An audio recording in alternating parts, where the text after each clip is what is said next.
Vamos a inclinar nuestros rostros para poder orar. Gracias, Señor, te damos por este día que ya está culminando. Gracias por la oportunidad que tenemos de poder estar aquí una vez más sentados en este lugar con vida. La vida es el primer milagro que recibimos todos los días al momento que abrimos los ojos, despertamos, sabemos que tenemos vida, oportunidades para poderla vivir de manera sabia, para tomar decisiones correctas.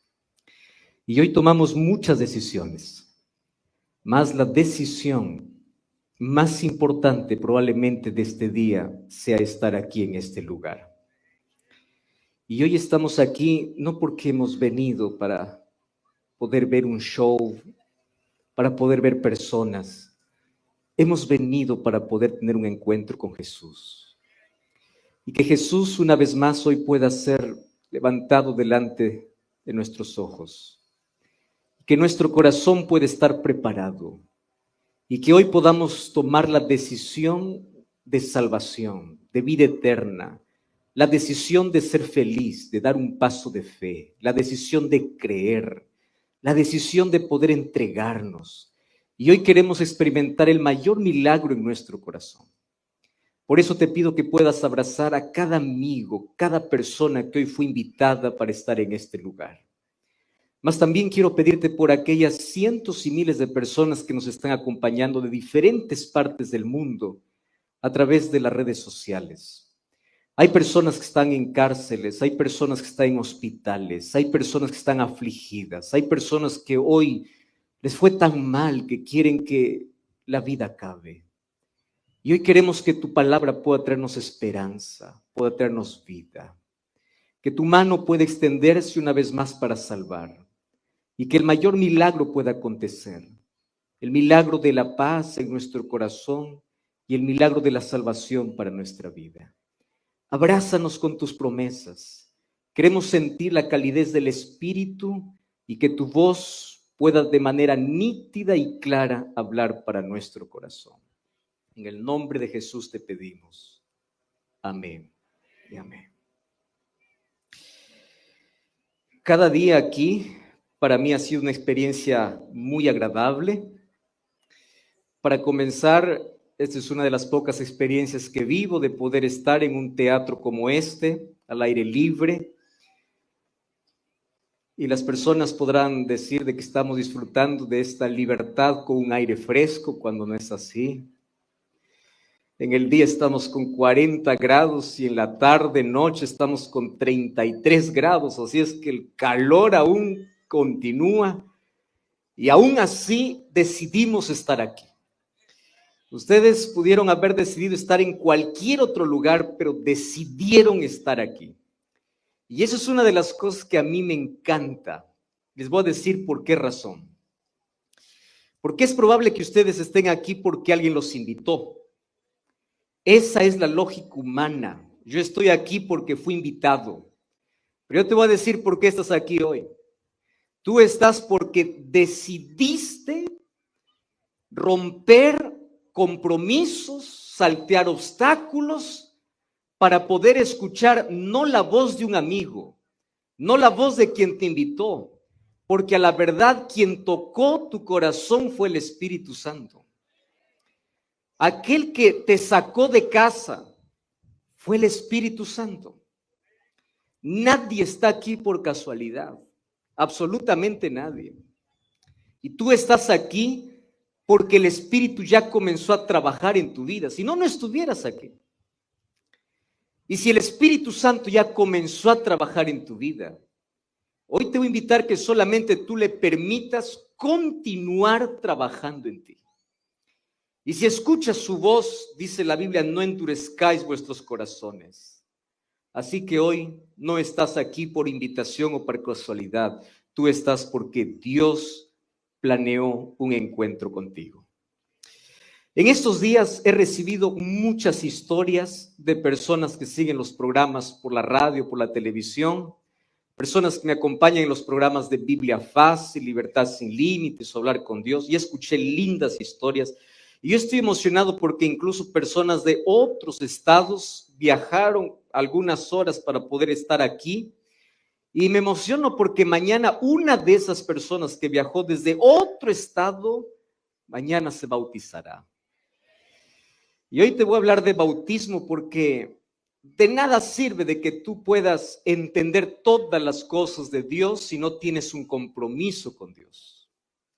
Hay tantas personas que conocen de Cristo, tienen raíces cristianas, fueron a la iglesia de pequeños, personas que están acompañando los programas, personas que saben la doctrina, personas que conocen el amor de Jesús, personas que ya estudiaron la Biblia, ya frecuentan la iglesia, pero apenas les falta una decisión. Y esa decisión es la que determina el comienzo de tu historia. Yo quiero decirte que el bautismo es apenas un rito. El bautismo es apenas una ceremonia que representa la muerte y la resurrección de Jesús, pero el bautismo marca el comienzo de una historia. Hay personas que dicen, pastor, ¿yo por qué necesito ser bautizado? ¿Acaso yo no puedo vivir mi cristianismo en secreto, sin que nadie lo sepa? ¿Acaso yo no puedo aceptar a Jesús en silencio? Y yo le respondo así, es verdad. Tú puedes aceptar a Jesús en silencio. Tú puedes ahí estar en tu casa y un día siendo tocado por el Espíritu decir, Señor, te entrego mi vida, perdona mis pecados, dame una nueva vida. Y puedes comenzar una historia con Jesús. Claro que puedes. Pero déjame decirte una cosa interesante. Los amores secretos no sirven. Amores a escondidas no valen. Y el amor por Jesús jamás debe mantenerse en secreto. Así como tú cuando amas quieres que todo el mundo lo sepa, quieres que todos se enteren que amas, porque el amor se muestra. Entonces, si tú amas a Dios, tienes que mostrar con acciones. Tú puedes aceptar a Jesús en secreto, pero tienes que mostrar y demostrar que Él es el amor de tu vida, porque tú eres el eterno amor de Dios. Por eso es que mañana tendremos una linda ceremonia bautismal. Y si tú ya estudiaste la Biblia, ya nos acompañaste en los programas y te falta apenas dar ese paso de fe, yo te invito en el nombre de Jesús que hoy por la gracia de Cristo tomes esa decisión y mañana yo pueda estar allí celebrando ese momento de tu comienzo al lado de Jesús. Habrá alegría porque la iglesia se preparó, pero más alegría hay en el cielo. Y hoy quiero compartir contigo una historia impresionante. Hechos capítulo 16. Hechos capítulo 16, versículo 16 en adelante. Dice así. Aconteció que mientras íbamos a la oración, nos salió al encuentro una muchacha que tenía espíritu de adivinación, la cual daba gran ganancia a sus amos adivinando. Esta, siguiendo a Pablo y a nosotros, daba voces diciendo, estos hombres son siervos del Dios Altísimo que anuncian el camino de salvación. Y esto lo hacía por muchos días, mas desagradando a Pablo, éste se volvió y dijo al Espíritu, te mando en el nombre de Jesucristo que salgas de ella. Y salió en aquella misma hora. Pero viendo sus amos que había salido la esperanza de ganar dinero, prendieron a Pablo y a Silas y lo trajeron al foro ante las autoridades. Se presentaron a los magistrados y dijeron, estos hombres siendo judíos alborotan nuestra ciudad, enseñan costumbres que no es lícito recibir ni hacer, somos romanos, se agolpó el pueblo contra ellos, y los magistrados se rasgaron las ropas y ordenaron azotarles con varas. Y después de haberlos azotado mucho, los echaron en la cárcel, mandando al carcelero que los guardase, el cual recibiendo este mandato los metió en el calabozo de más adentro y les aseguró los pies en el cepo. Pero a medianoche, orando Pablo y Silas, cantaban himnos a Dios y los presos oían. Y entonces sobrevino de repente un gran terremoto, tal cual que los cimientos de la cárcel se sacudían y al instante se abrieron todas las puertas y las cadenas de todos se soltaron. Y despertando el carcelero, viendo abiertas las puertas de la cárcel, sacó la espada y se iba a matar pensando que los presos habían huido. Mas Pablo clamó a gran voz diciendo: no te hagas ningún mal porque todos estamos aquí. Entonces, pidiendo luz, se precipitó adentro y temblando se postró a los pies de Pablo y de Silas y les dijo: señores, ¿qué debo hacer para ser salvo? Y ellos le dijeron: cree en el Señor Jesucristo y serás salvo tú y tu casa. Y le hablaron la palabra del Señor a él y todos los que estaban en su casa. Tomando en aquella misma hora, lavó sus heridas y enseguida se bautizó él con toda su familia.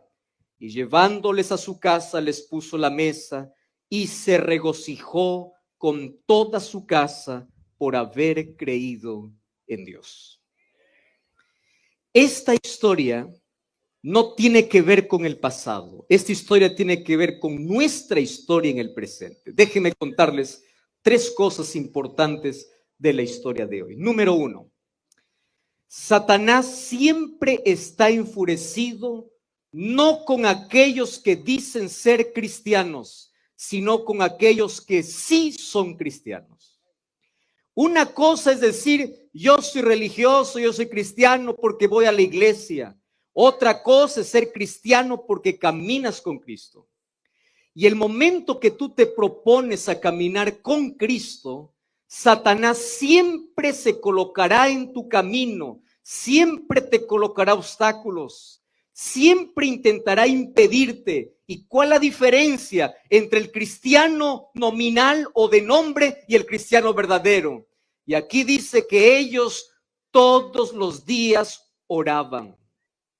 Y si hay una cosa que a Satanás le hace temblar, no es que tú digas soy cristiano. Si hay una cosa que a Satanás le hace temblar, no es que tú digas yo creo en Dios.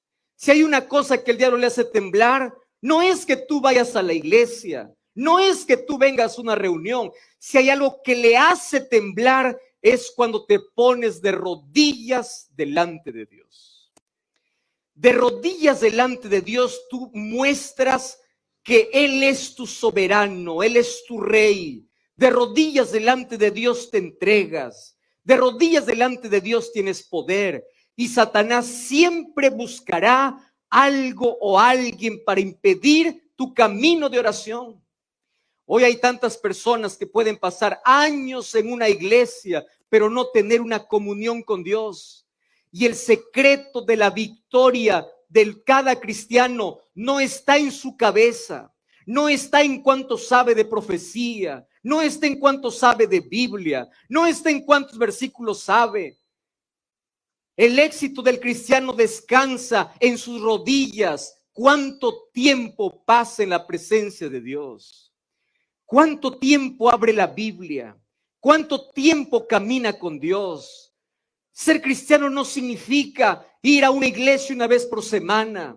Ser cristiano significa tener una vida de devoción diaria, continua, de dependencia, de oración, de palabra. Y en la medida que caminas con Cristo, tus malos hábitos van cambiando. Lo que antes te gustaba, ya no te gusta más. Lo que no te gustaba, ahora te gusta. Hace algún tiempo un hermano me decía: pastor, antes, cuando yo estaba allí fuera de los caminos del Señor, yo miraba a los cristianos y decía: qué aburridos que son ellos. ¿Cómo van a encontrar placer? Van a la iglesia, cantan, oran. Para mí eso es lo más aburrido que existe. Para mí la vida es el baile, la vida es sus amigos, la vida es la diversión, la vida son las fiestas, la vida es eso. Yo nunca entendía hasta que un día me tocó el Señor. Y a partir de ese día yo entendí que lo que el Señor trae a la vida es una visión diferente. Y cuando tus ojos se abren y cuando comienzas a contemplar la gloria y la hermosura de Dios, ves que las cosas de este mundo pierden su brillo, ves que las cosas pierden su sabor, ves que las cosas pierden el sentido. Y entonces comienza a gustarte las cosas de Dios. comienza a gustarte lo que antes llamabas aburrido, ahora tienes placer. Lo que antes te gustaba, ahora ya no te gusta más, porque Dios te da una visión diferente de la vida. Y Pablo, Silas y Lucas todos los días iban a orar. Y de pronto allí alguien quiere interrumpir su momento de oración. Y es una muchacha que tenía el espíritu de adivinación. Y esto es lo segundo que quiero decir en esta noche. Lo segundo es que Satanás ha intentado esclavizar a las personas de dos maneras. El primer tipo de esclavitud es una esclavitud más atrevida, donde si tú le das lugar a Satanás, Satanás puede tomar posesión de tu mente, posesión de tu cuerpo. Por eso es que cada cierto tiempo podemos encontrar personas que tienen algún tipo de posesión diabólica.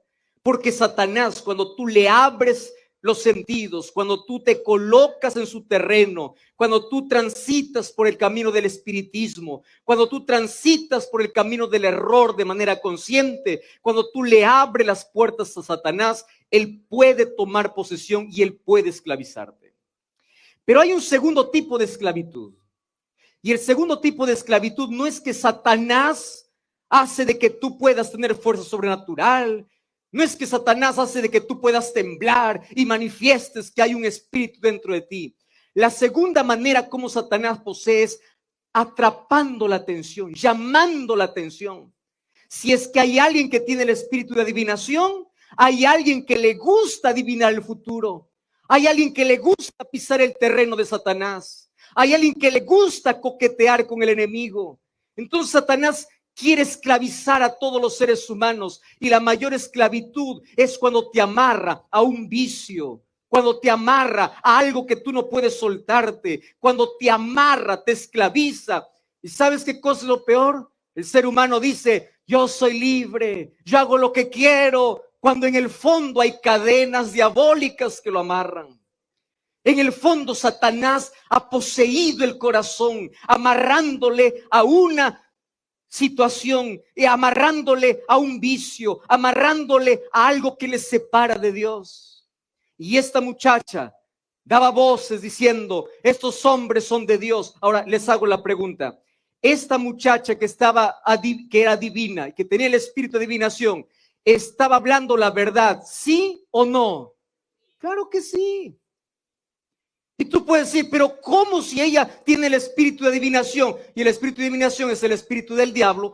¿Cómo es que va a hablar la verdad? Aquí viene la otra estrategia del diablo. Satanás siempre va a comenzar hablando la verdad para luego seducirte a la mentira. Satanás es especialista en llamar la atención, colocándote primero la verdad más una verdad superficial. Satanás es experto. Allí en el jardín del Edén, cuando tentó a Eva, no comenzó con sus propias palabras, comenzó con la palabra de Dios. Y Satanás le dijo a Eva, con que Dios os ha dicho, ¿a quién está citando? A la palabra de Dios. Satanás es astuto. Entonces aquí esta muchacha comienza a decir, estos son hombres de Dios. ¿Y por qué incomodó a Pablo? ¿Acaso ellos no eran hombres de Dios? Claro que lo eran, pero ¿por qué incomodó? Porque Satanás era astuto. La gente pueda decir, miren, estos tienen el mismo espíritu, estos son aliados. Ella le dice que estos son hombres de Dios y estos se alegran. Y Pablo dice, no tenemos el mismo espíritu. Y él en el nombre de Dios reprende al enemigo y esta muchacha es libre. Solo que sucede un problema. Esta muchacha trabajaba para sus amos que todos los días tenían ganancia por adivinación. ¿Y cuál era el problema? El problema es que el momento que salió el espíritu, la muchacha dejó de adivinar. Y cuando dejó de adivinar, pues ya no había entradas. Y mira lo ilógico que es el ser humano. El ser humano que coloca su visión en el dinero, ya no le importan más las personas. Pregunta a un padre que coloca su visión en el dinero, no le importan más sus hijos. Pregunta a alguien que le importa más el dinero, ya no le importa más su salud. Está dispuesto a sacrificar su familia, su salud, todo porque quiere dinero. Y estos amos, cuando vieron que esta muchacha era libre, ¿qué les importó que sea libre? Lo que les importaba era el dinero.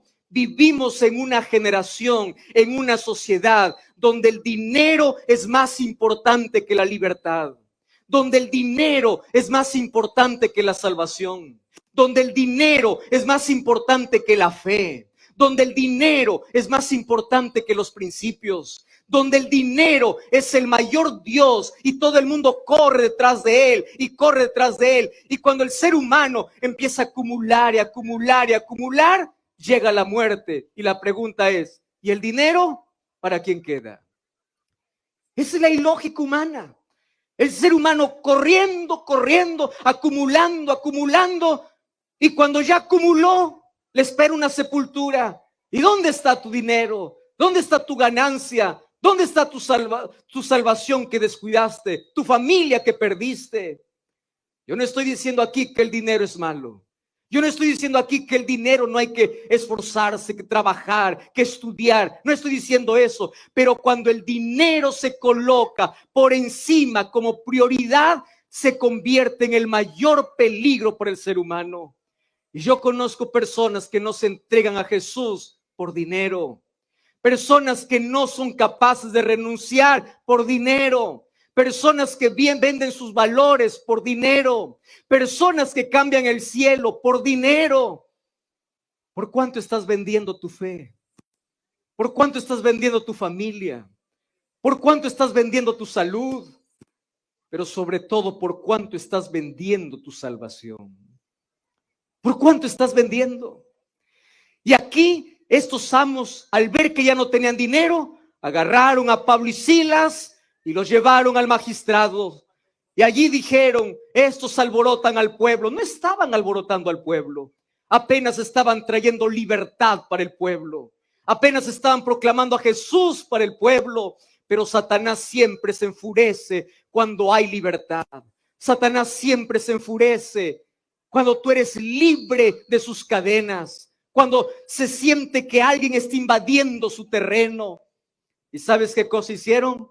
Dice el texto bíblico que Pablo y Silas fueron azotados con varas muy fuertemente. Entonces, ¿eso es una injusticia o no es una injusticia? Claro que lo es. ¿Qué de malo estaban haciendo? Nada.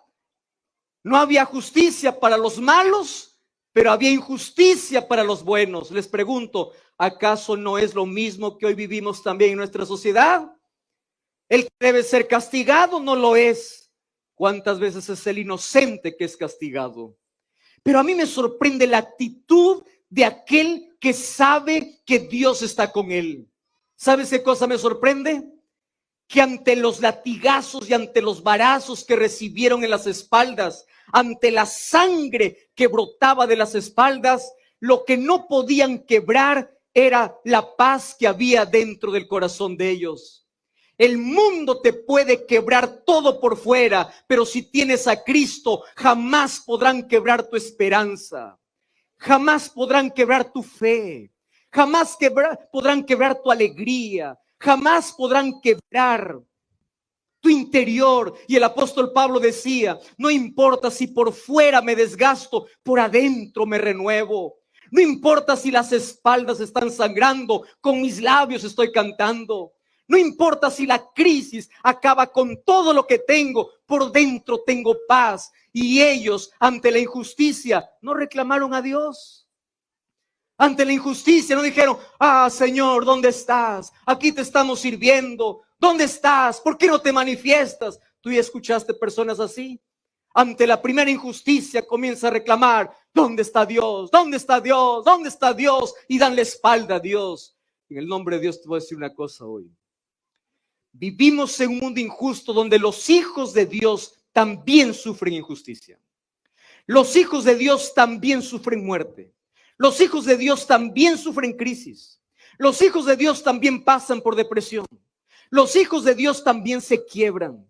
Los hijos de Dios también sufren injusticia y parece que Dios está en silencio. Pero no te desanimes, porque cuando Dios está en silencio es porque sorpresas está preparando para restaurarte. Es porque nuevas cosas está preparando para ti. No cuestiones la soberanía de Dios. No cuestiones el silencio de Dios. No importa cuán injusto sea. No importa el dolor. No importa las cosas. Canta, adora, ora, continúe tus ojos en Cristo. Eso es lo que hizo Pablo y Silas. Ellos continuaban adorando aun cuando las espaldas estaban sangrando. Esa es la fe. Fe no es cuestionar a Dios por qué para todo. Hay gente que quiere encontrar respuestas para todo lo que pasa en la vida. Yo recibo mensajes todos los días en los diferentes medios. Tengo tantos mensajes que vienen para Instagram, para YouTube, para Facebook. Todos buscando una respuesta para todo lo que pasa. ¿Por qué? ¿Por qué? ¿Por qué? ¿Por qué? ¿Por qué esto? ¿Por qué lo otro? ¿Por qué perdí? ¿Por qué gané? ¿Por qué? Si tú estás buscando respuestas para todo en la vida, tú te estás olvidando que todavía este mundo no es el hogar perfecto que Dios te prometió. El hogar perfecto que Dios te prometió es cuando Él venga y restaure la tierra. Mientras estés en este mundo, vas a pasar por aflicción. Vas a sufrir, tengas fe o no tengas fe, seas creyente o seas ateo, seas chico o grande, rico, pobre, líder o no líder, vas a sufrir. Mas la diferencia está en la actitud. ¿Cómo reaccionas? ¿Sigues confiando en Dios? ¿Sigues orando a Dios? ¿Sigues cantando a Dios? Tu fe es inquebrantable que puede superar las injusticias de la vida, las tragedias de la vida, el dolor de la vida. Tu fe es tan poderosa en Dios que te puede sostener en los momentos más difíciles de la vida. Y miren lo que sucede mientras ellos estaban cantando. ¿Qué cosa es lo que sucedió? Un terremoto. Un terremoto que sacudió todas las paredes y toda la ciudad, y la cárcel se abrió.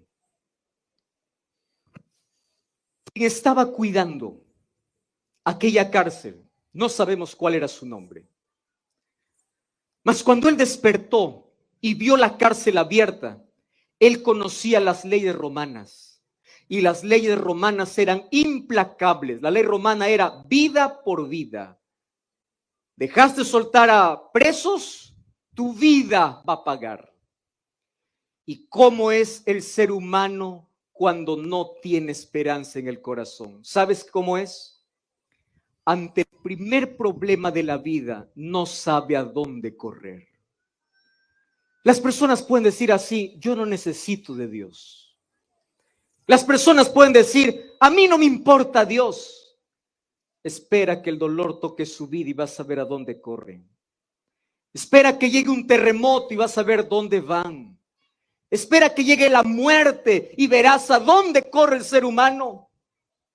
Sin embargo, cuando todo está bien, yo no quiero a Dios, yo no necesito de Dios, esa es mi vida, yo soy feliz, yo hago lo que quiero. Espera que venga el dolor.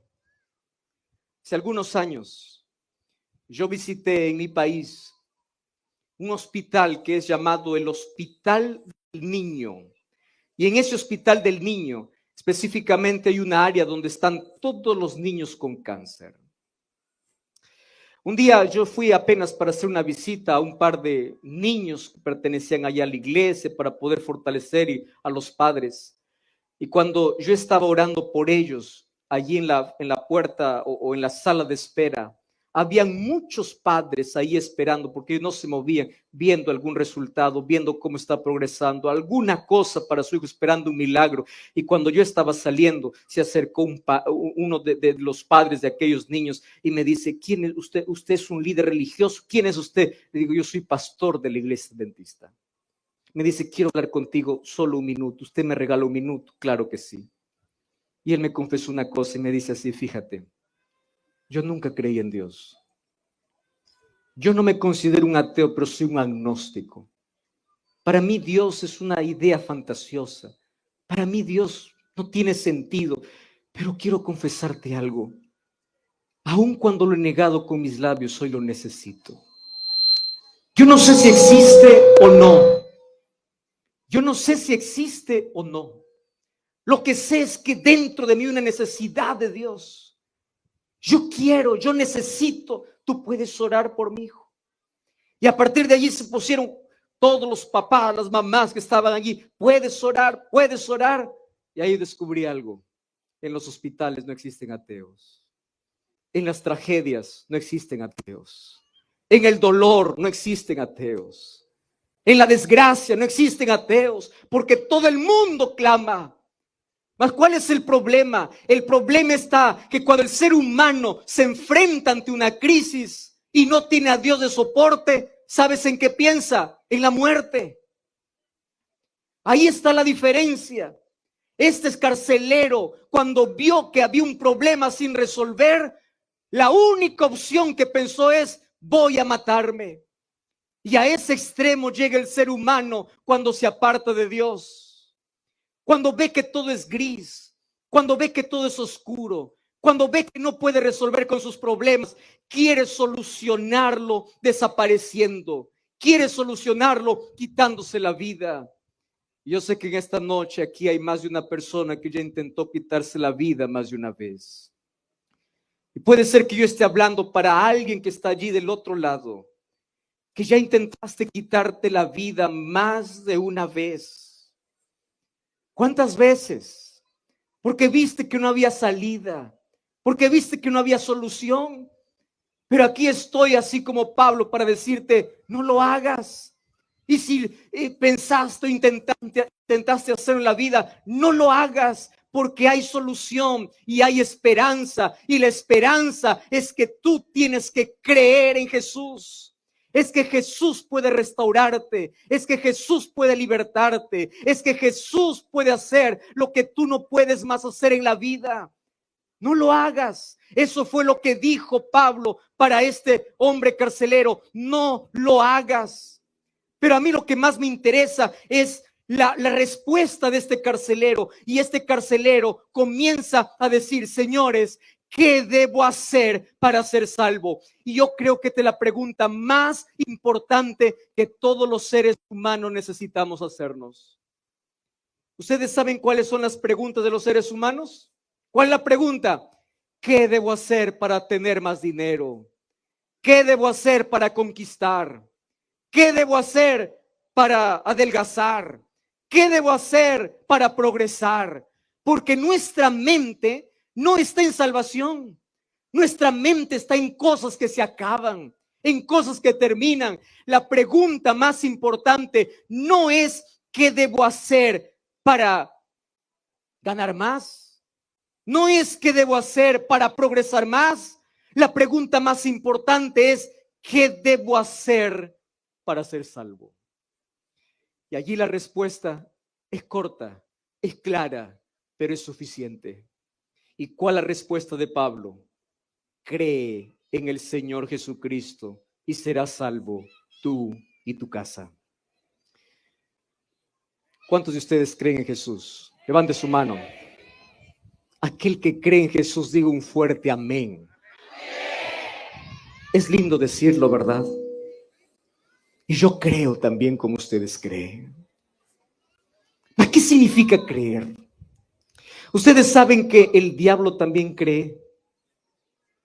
Santiago capítulo 2, versículo 19 dice que el diablo cree y tiembla.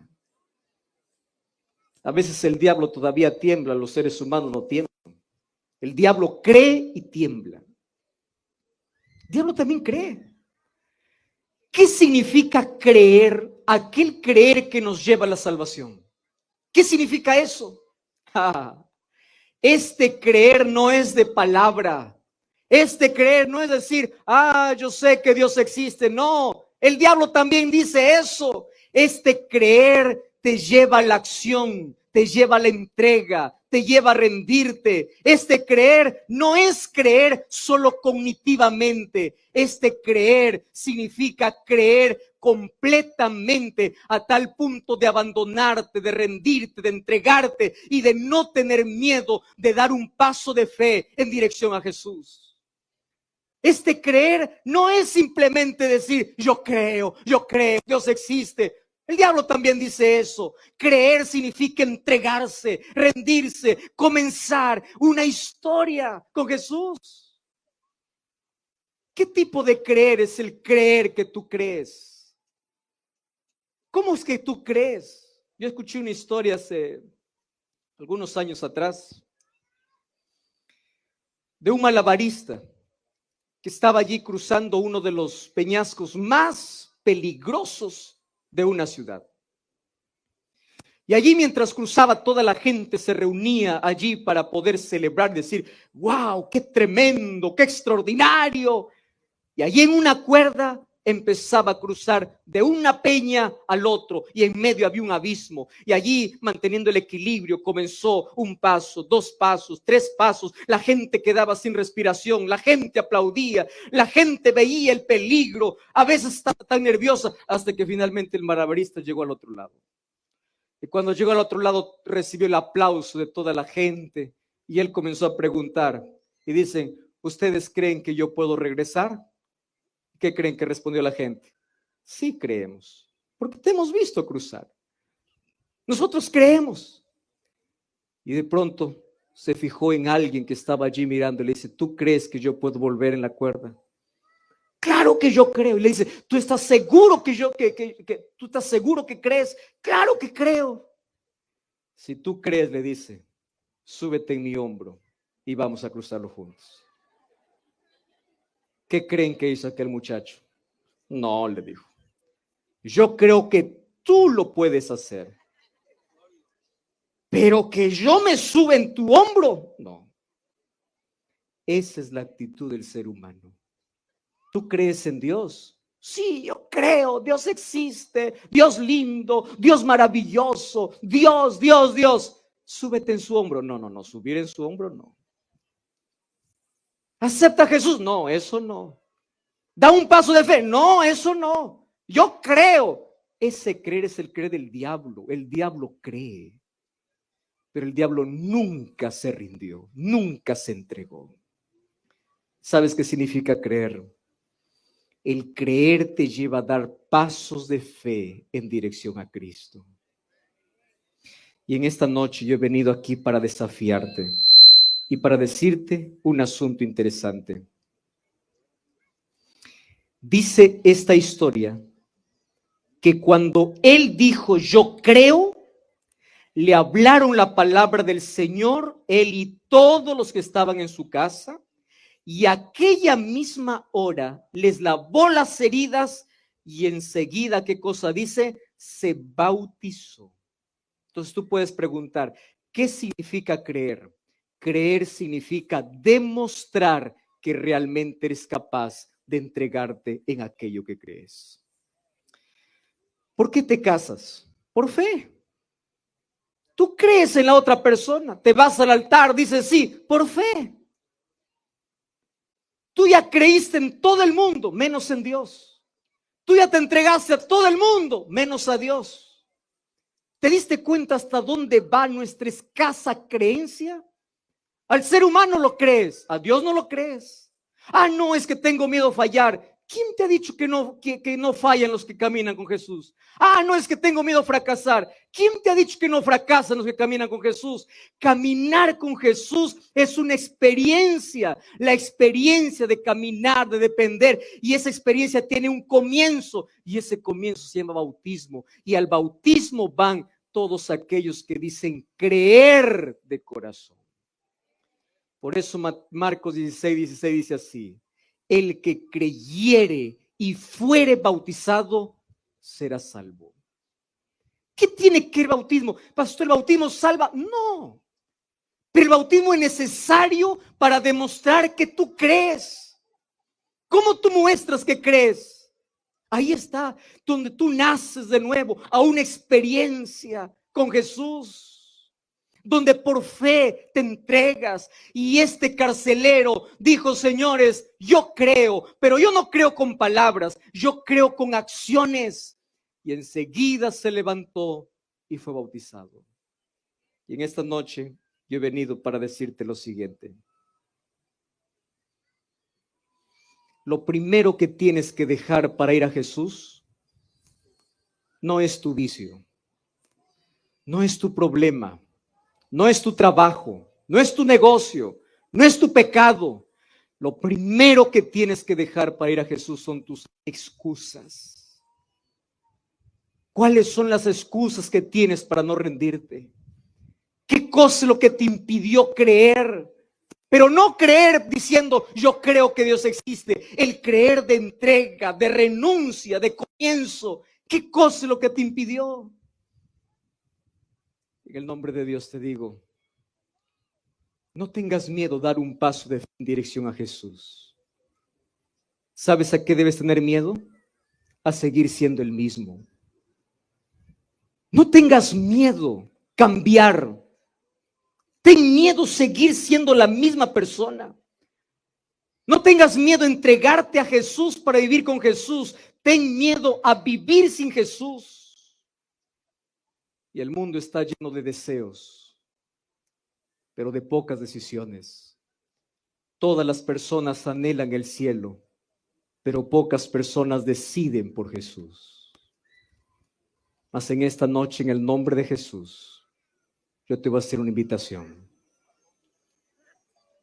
Yo no sé cuál es tu nombre, ni de dónde viniste.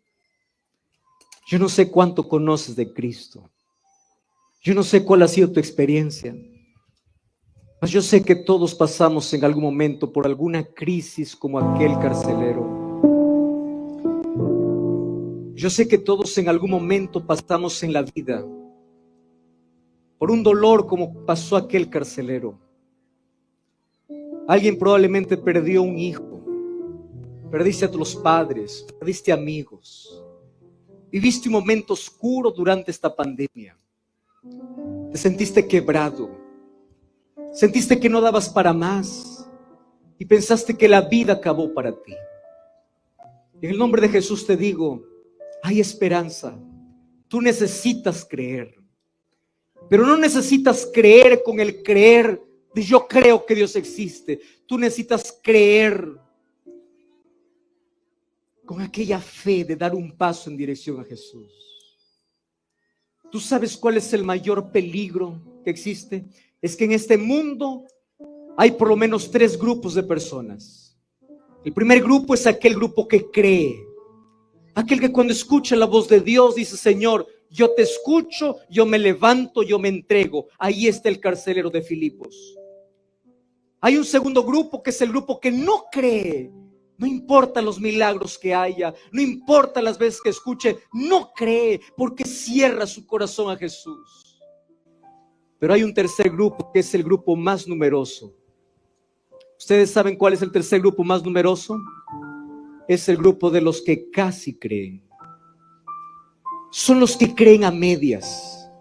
Son aquellos que nacieron conociendo a Dios, se apartaron de Dios, pero no quieren volver a Dios, aun cuando creen en Dios. Son aquel grupo que entiende quién es Dios, estudia la Biblia y conoce de Dios, pero nunca se rinde a Dios. Personas que dicen creer, pero casi, y nunca se entregan. Y hoy te voy a decir un asunto importante. La vida es corta. Es tan corta, pero es suficiente como para poder tomar la decisión más importante. Y la decisión más importante de la vida no es tener un matrimonio feliz, aun cuando es necesario. La decisión más importante de la vida no es graduarse con honores, aun cuando sea necesario. La decisión más importante de la vida no son los títulos o logros que tengas en la vida, aun cuando sea importante. La decisión